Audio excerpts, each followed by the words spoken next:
To get a really beautiful, seamless vibrato actually takes, realistically, about a year of practice.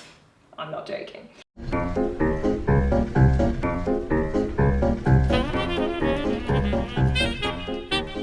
Okay, hello, hi. This is a video I've been meaning to do for so long.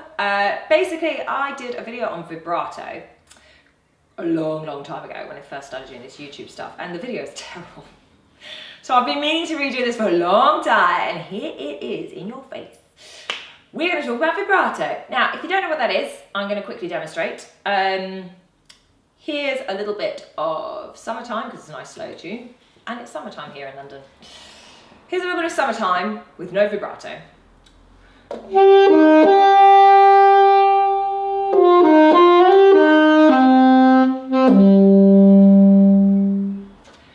Here's a little bit of Summertime with vibrato. Hopefully you can hear the difference.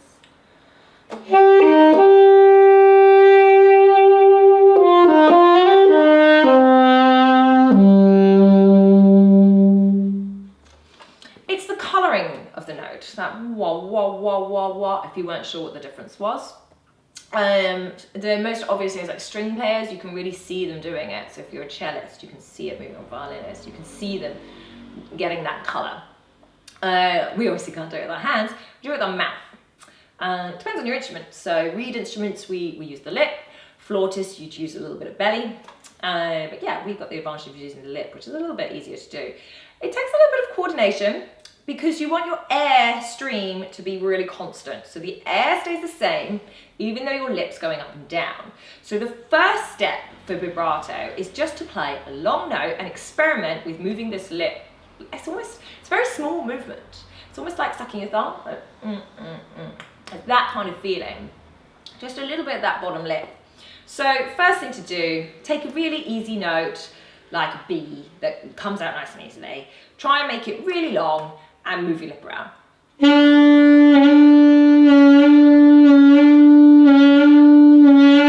Sounds like I'm bouncing, doing, doing. And if you start to get that, then maybe try and do a little bit slower, see if you can control it a bit better. And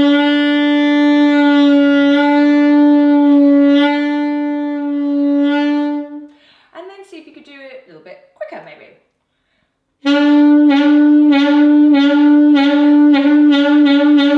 Sounds a bit like a seal.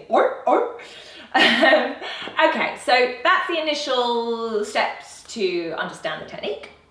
Now, to get a really beautiful, seamless vibrato actually takes, realistically, about a year of practice. I'm not joking. Because some of the notes are really easy and you'll get them quite quickly and they'll sound lovely. But actually other notes are really difficult to control.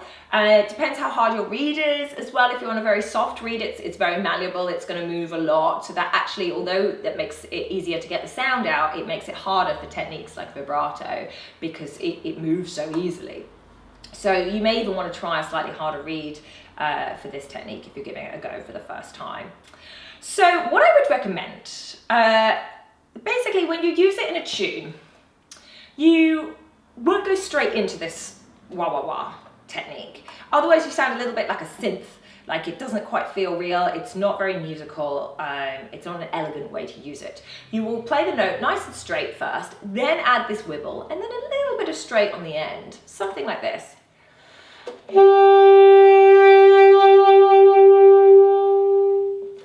So you want to train your lip, your body, your mind to do that, to be able to go from straight to wobble to straight in a really seamless way.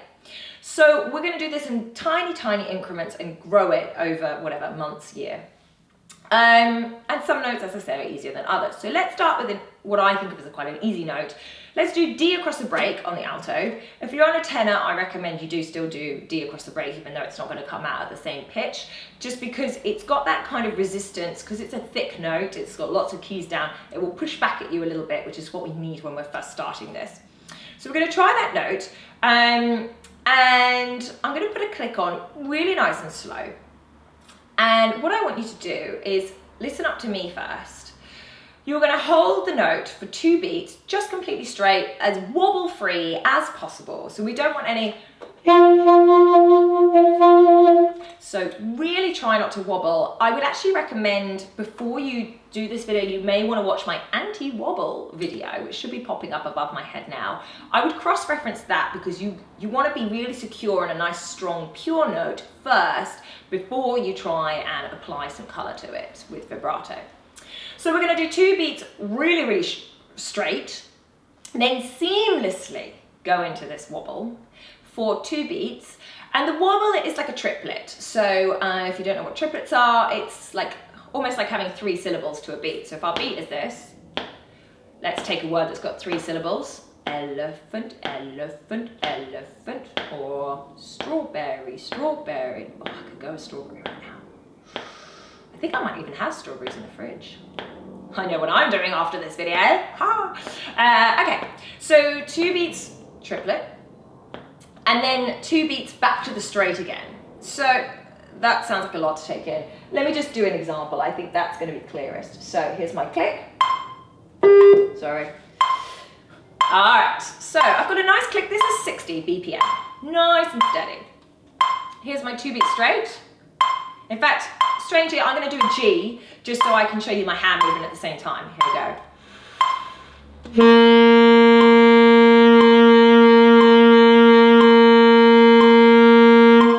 Nice. Couple of tips. You don't want an obvious point between the straight and the wibble. It should be really seamless. We don't want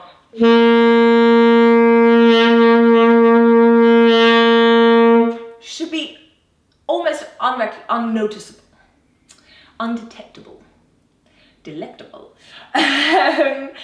What was my other tip? Oh yes, okay, so this is an exercise. It's not actually meant to be very musical. This is training really, really small muscle movement in your embouchure. So you don't need a beautiful trail off, fade out at the end. You actually want to keep your diaphragm and your lip support straight until the end. So you've got a straight cut off in the sound at the end. We don't want a nice fade out. So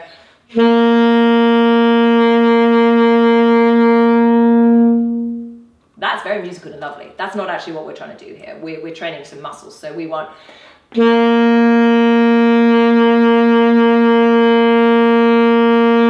like that, off, nice and clean at the end. And again, seamless. You don't want to at the end.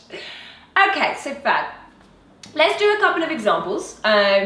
We're going to do a bit of monkey see, monkey do.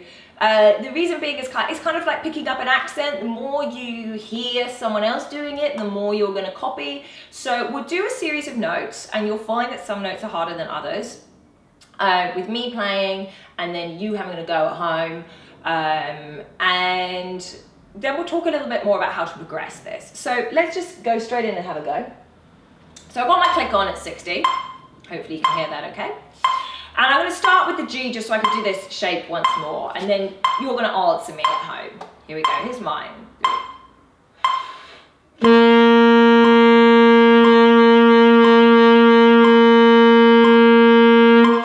Okay, now you're going to try at home. Here we go.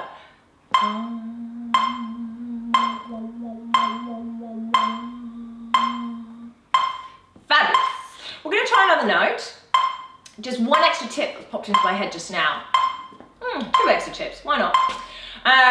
One, when I inhale, I do not gasp. I'm going to take my air in slowly so that I feel the diaphragm area up.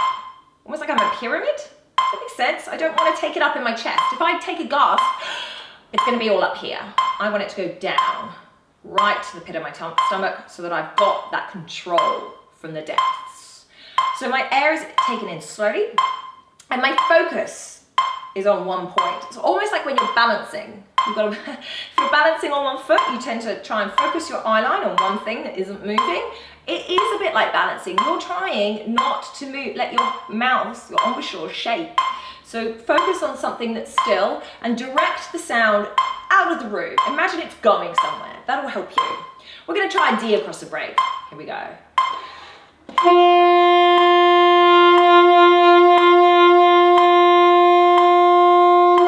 Now you try.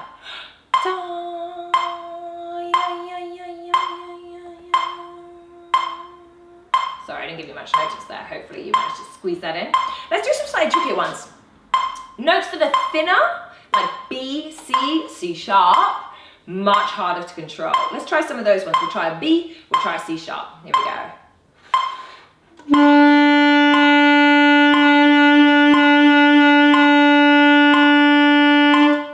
Your go.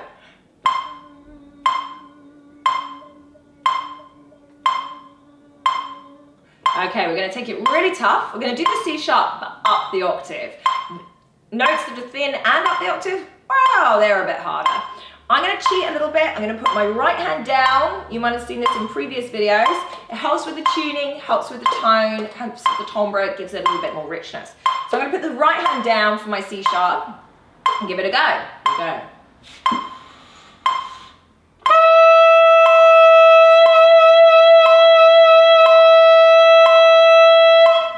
Nice, you.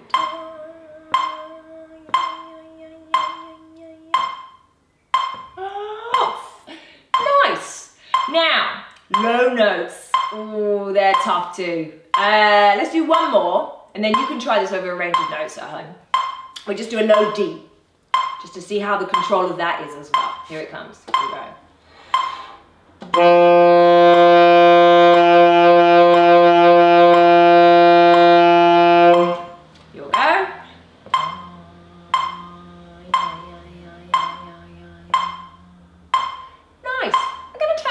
Off before it drives me insane.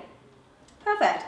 Okay, so what next? You've practiced these over a series of notes for a series of days, weeks, months, whatever it is, however long it takes to get that really pure. I would recommend recording yourself and listen back and see if there are any cheeky wobbles where there shouldn't be. Are your intentional wobbles, your vibrato, are they even? Do they all match? They need to be symmetrical. Every single curve matching.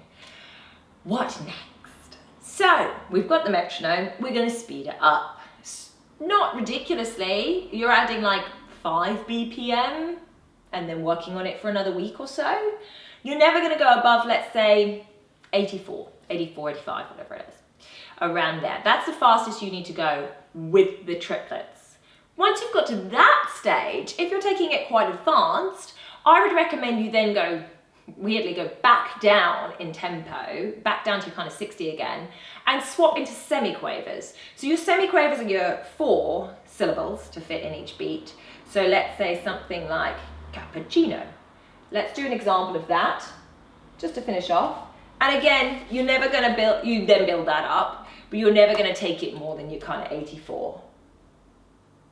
Okay, one last go. Let me just take this G and I'll just give you an example of your cappuccino. Here we go.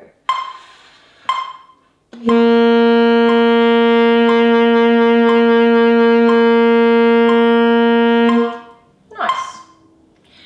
So, have fun with that. This could be your warm-up for every time you play. There's something quite cathartic in it. I know it sounds a little bit like a foghorn, but actually it's quite relaxing. If you incorporate it into your just daily, whatever, weekly practice, you'll find you progress quicker than you think. So it can be a little bit frustrating the first time you try it, but do persevere. I promise you it will get easier and it will make a big difference to your playing.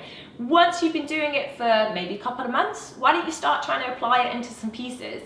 Summertime's a really good example. Anything nice and slow and dead easy, maybe Ain't No Sunshine When She's Gone, something like that, where you can really focus on the vibrato rather than what notes you're playing. Hope that was useful. If it was, I would love it if you gave me a thumbs up. It means the world to me. And I will see you in the next video very, very, very soon. Bye. So I am serious about this subscribing thing. Hit that button. Do it. Do it or I'll drop the tag. I will. I'll do it.